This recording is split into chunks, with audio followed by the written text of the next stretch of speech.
রাসূল বলেন দুনিয়াটা হলো মুমিনদের জন্য জেলখানা, কাফেরদের জন্য বালাখানা। এই জমিনের মধ্যে মুমিনরা মুসিবতে পড়বে গো, মুমিনরা জমিনের মধ্যে কষ্ট করবে, শান্তিতে থাকবে না। আর কাফেররা শান্তিতে থাকবে, কাফেরদের কোনো কষ্ট হবে না, কাফেরের মন ফ্রেশ থাকবে, তাদের ভোগ বিলাস অনুযায়ী চলবে। তারা তো আল্লাহকে মানে না, জাহান্নামকে বিশ্বাস করে না, জান্নাতকেও বিশ্বাস করে না। এজন্য রব্বুল আলামিন বেঈমানদেরকে দুনিয়ার মধ্যে সব দিয়ে দেয়, আখিরাতে তাদের জন্য কিচ্ছু নাই জাহান্নাম ছাড়া। আর মুমিন বান্দাকে আল্লাহ জমিনের মধ্যে কেন কষ্ট দেয়? কারণ মুমিন বান্দা দুনিয়ার মধ্যে কষ্ট থাকবে, কবরে চিরতরে জান্নাতে থাকবে।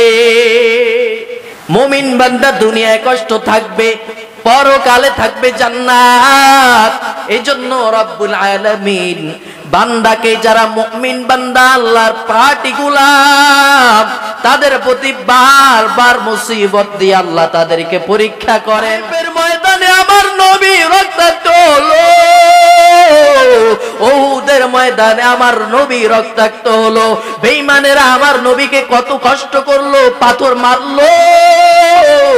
তাহলে বোঝা গেল নবীদের উপর মুসিবত বেশি আসছে, পরীক্ষাও বেশি আসছে। আমরা যারা মুমিন, আমাদের উপর পরীক্ষা আসবে, বিপদ আসবে। কালিমাত শুকর উচ্চারণ করি আলহামদুলিল্লাহ। লক্ষ কোটি দরুদ ও সালাম সাইয়্যিদুল মুরসালিন রাহমাতুল লিল আলামিন শফিউল মুজনিবিন ইমামুল মুরসালিন رحمة عالم نبي العرباء والعزم حبيب كبرياء أشرف الأنبياء سيد الأنبياء سيد المخلوقات حضرت محمد رسول الله صلى الله عليه وسلم উপর অনেক অসুস্থ, এক এক ভাবে কেউ চাইলেও মসজিদে আসতে পারে না, হাসপাতালের বেডে কাতরাচ্ছে। আল্লাহ পাক আমাদেরকে আসার জন্য কবুল করেছেন, হায়াত দিয়েছেন, সুস্থ রেখেছেন। এজন্য আবারও বলি আলহামদুলিল্লাহ।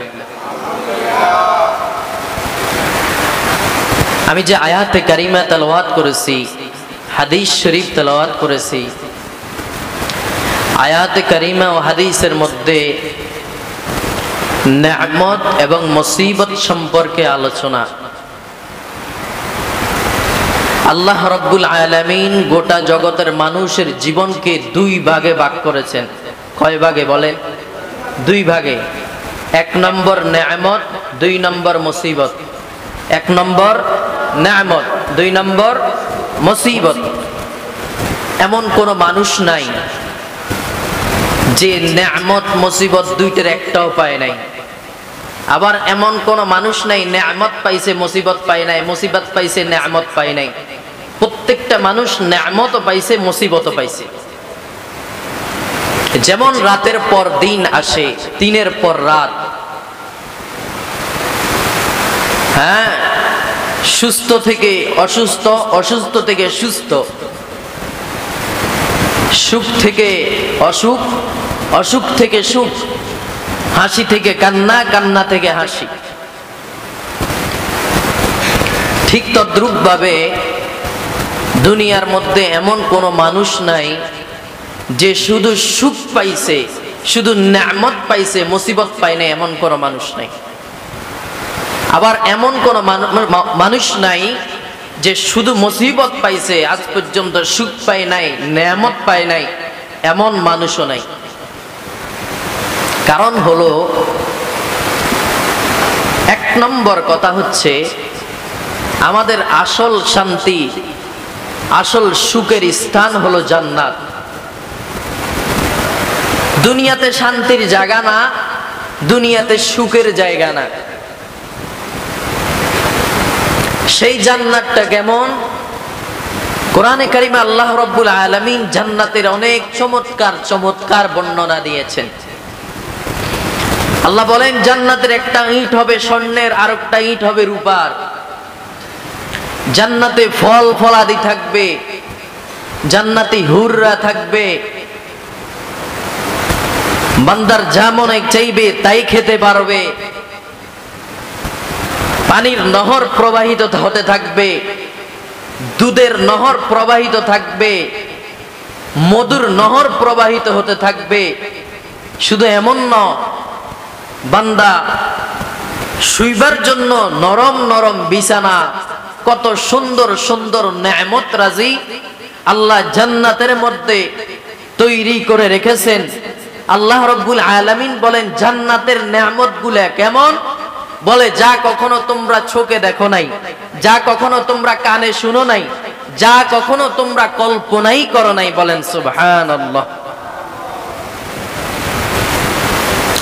আর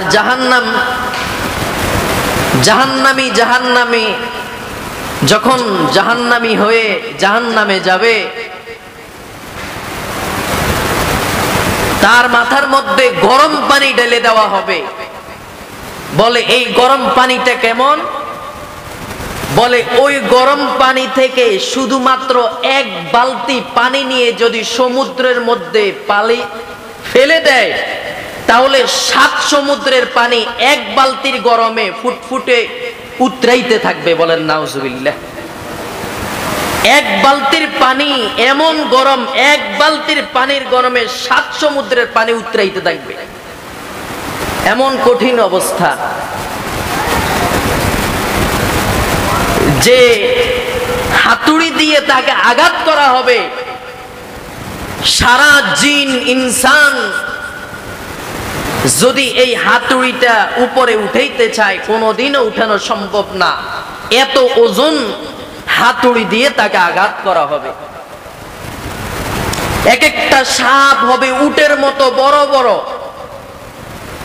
বান্দার শরীর জাহান্নামে পোড়াইবে, যখন পুরে মিসমার হয়ে যাবে আবার শরীর আগের মতো হয়ে যাবে, আবার পুরাইবে আবার আগের মতো হয়ে যাবে।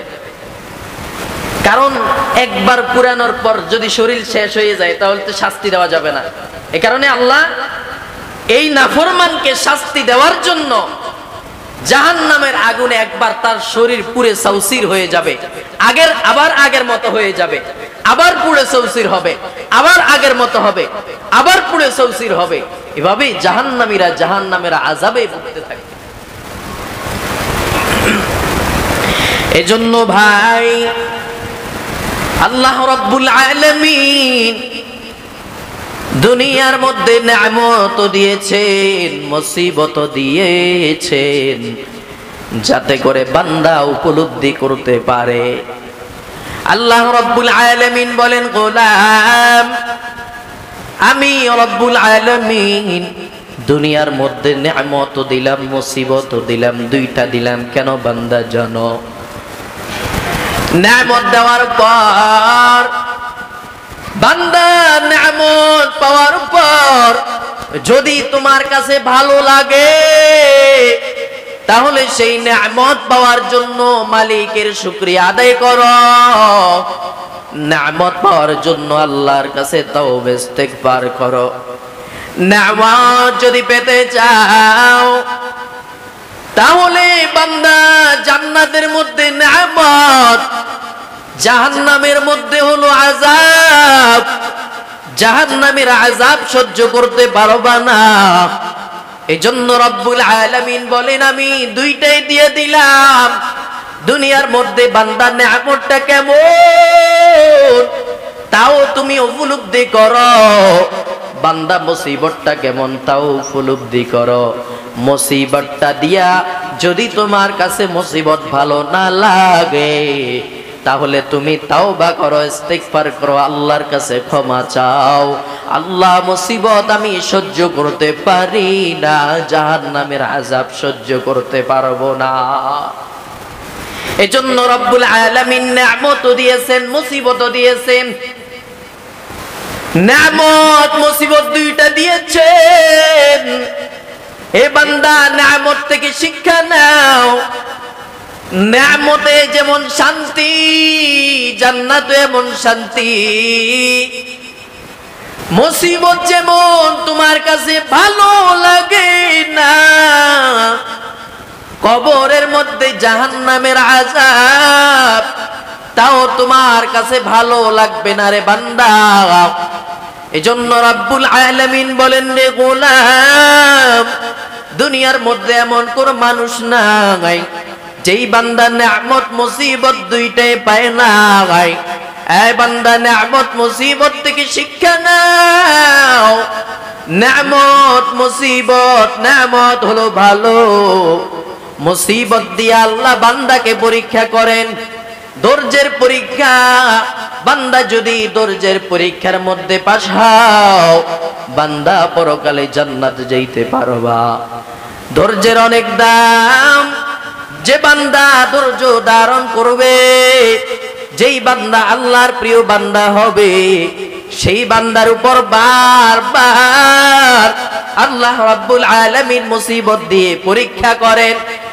দেখি আমার গোলাম মুসিবত পাওয়ার পর আমি আল্লাহকে ভুলে যাই নাকি আমি আল্লাহর সাথে নাফরমানি করে। রে গোলাম, এজন্য রাব্বুল আলামিন নেয়ামত দিয়েছেন, মুসিবত দিয়েছেন, বান্দা শিক্ষা নাও।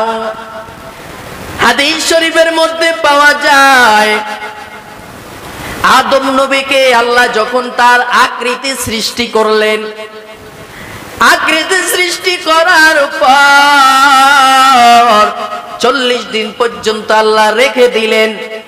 40 দিন পর্যন্ত আদম নবীর আকৃতি যখন আল্লাহ রেখে দিলেন, 40 দিনের মধ্যে 39 দিন পর্যন্ত আদম নবীর দেহের মধ্যে মুসিবত, দুঃখ, বেদনার বৃষ্টি বর্ষণ হইল। 40 দিনের মধ্যে মাত্র একদিন রহমতের বৃষ্টি হইল। এজন্যই আল্লাহ রাব্বুল আলামিন বলেন, তোমরা বনি আদম, বনি আদমের নেয়ামতের চাইতে মুসিবত হবে বেশি। মুসিবত দিয়ে আমি আল্লাহ রাব্বুল আলামিন তাদেরকে পরীক্ষা করব। ওয়ালা নাবলুওয়ান্নাকুম বিশাইইম মিনাল খাউফি ওয়াল জু'i ওয়া নাকসিম মিনাল আমওয়ালি ওয়াল আনফুসি ওয়াস সামারাত ওয়া বাশশিরিস সাবিরিন।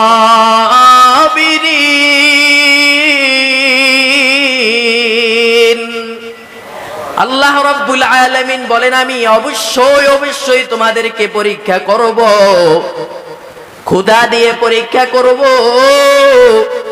ভয় দিয়ে পরীক্ষা করব, সম্পদ দিয়ে পরীক্ষা করব।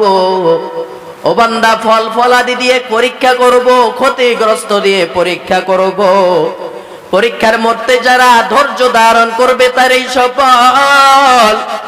ওরে নবীর উম্মতের দল, এই আল্লাহ রাব্বুল আলামিন মুসিবত বান্দা দিয়া দিয়া তোমাকে পরীক্ষা করেন। মুসিবতের 1 নম্বর হলো গুনাহ থেকে বাঁচা। বান্দার যখন গুনার পাল্লা বেশি ভারী হয়, তখন আল্লাহ রাব্বুল আলামিন বান্দাকে মুসিবত দিয়া দেয়। বান্দা মুসিবত পড়ার পর আমাকে বেশি বেশি ডাকবে, আমার আল্লাহর ভয় অন্তরে ঢুকাইবে, গুনাহ থেকে বাঁচবে। বান্দার যখন গুনাহ বেশি হয়ে যায়, আমি আল্লাহ তাকে মুসিবত দেই। আবার আমার বান্দা যখন আমার প্রিয় হয়ে যায়, তখনও আমি মুসিবত দেই। 2 নম্বর হলো মর্যাদা। বান্দা যে নেক আমল করেছো, এই নেক আমল দিয়ে তুমি যেই মর্যাদা, উচ্চ লেভেলে যাওয়ার কথা, এই যে উচ্চ লেভেলে যাওয়া তোমার দ্বারা সম্ভব নয়, আমি আল্লাহ তোমাকে মুসিবত দেই। মুসিবত দেওয়ার কারণে বান্দা যদি ধৈর্য ধারণ করো, আমি আল্লাহ তোমার মর্যাদা বাড়াইয়া তোমাকে সম্মানী জমিনের মধ্যে বানা দেই। তাহলে মুসিবত হলো পরীক্ষা। নবীর উম্মতের দল, মুসিবত হলো রহমত। মুসিবত আযাব নয়, মুসিবত হলো রহমত। মুসিবত আসার পর এই কথা বলা যাবে না, আল্লাহ যে শুধু আমাকেই দেখছে নাকি, এমন মানুষ আছে। মুসিবত আসার পর আল্লাহকে শুধু আমারই দেখছে, বলেন নাউজুবিল্লাহ। একেবারে সম্পূর্ণ কুফরি কথা। এটা বললে আল্লাহ রাগ করবে, বেরাজ হবে। আরে নবীর উম্মত, মুসিবত তো মুমিন বান্দার উপর আসে, কোন বেঈমানের উপর মুসিবত আসে না। কারণ রাসূল বলেন দুনিয়াটা হলো মুমিনদের জন্য জেলখানা, কাফেরদের জন্য বালাখানা। এই জমিনের মধ্যে মুমিনরা মুসিবতে পড়বে গো, মুমিনরা জমিনের মধ্যে কষ্ট করবে, শান্তিতে থাকবে না। আর কাফেররা শান্তিতে থাকবে, কাফেরদের কোনো কষ্ট হবে না, কাফেরের মন ফ্রেশ থাকবে, তাদের ভোগ বিলাস অনুযায়ী চলবে। তারা তো আল্লাহকে মানে না, জাহান্নামকে বিশ্বাস করে না, জান্নাতকেও বিশ্বাস করে না। এজন্য রব্বুল আলামিন বেঈমানদেরকে দুনিয়ার মধ্যে সব দিয়ে দেয়, আখিরাতে তাদের জন্য কিচ্ছু নাই জাহান্নাম ছাড়া। আর মুমিন বান্দাকে আল্লাহ জমিনের মধ্যে কেন কষ্ট দেয়? কারণ মুমিন বান্দা দুনিয়ার মধ্যে কষ্ট থাকবে, কবরে চিরতরে জান্নাতে থাকবে। মুমিন বান্দা দুনিয়ায় কষ্ট থাকবে, পরকালে থাকবে জান্নাত। এজন্য রব্বুল আলামিন বান্দাকে, যারা মুমিন বান্দা আল্লাহর পাটি গোলাম, তাদের প্রতি বারবার মুসিবত দিয়ে আল্লাহ তাদেরকে পরীক্ষা করেন। আরে নবীর উম্মতের দল, আমাদের চাইতে পয়গম্বরগণ মুসিবত বেশি, তারা ধৈর্য ধারণ করছে বেশি। যেমন আমাদের চোখের সামনে একটা সন্তান যদি ডুবে যায়, আমরা কোনোদিনও সহ্য করতে পারবো না। সন্তান যদি বেঈমান হয়, আমরা সন্তানকে দৌড়াইয়া গিয়ে বাঁচাবো, কারণ সন্তান আমার। এই সন্তানের জন্য আমি নিজে না খাইয়া সন্তানকে খাওয়াইয়া বড় করলাম। নবীদের উপর কেমন পরীক্ষা, তাদের উপর কেমন মুসিবত শুনো। নবীর উম্মতের দল নূহ আলাইহিস সালাম যখন কিস্তি তৈরি করলো, নিজের চোখের সামনে তাকাইয়া দেখতেছে সন্তান কানান হাবুডুবু খাইয়া জমিন থেকে বিদায় নিয়ে চলে যাইতেছে।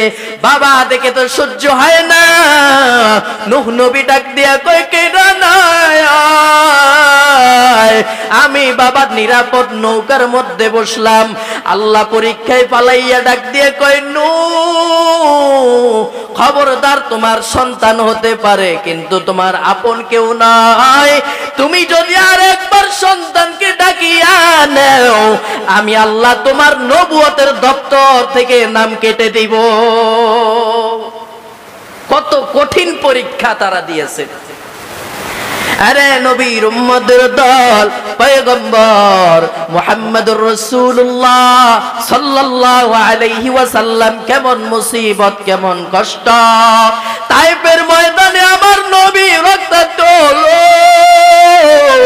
উহুদের ময়দানে আমার নবী রক্তাক্ত হলো। বেঈমানেরা আমার নবীকে কত কষ্ট করলো, পাথর মারলো। তাহলে বোঝা গেল নবীদের উপর মুসিবত বেশি আসছে, পরীক্ষাও বেশি আসছে। আমরা যারা মুমিন, আমাদের উপর পরীক্ষা আসবে, বিপদ আসবে গো। এটা হলো গজব নয়, গজব নয়, এটা হলো রহমত, রহমত।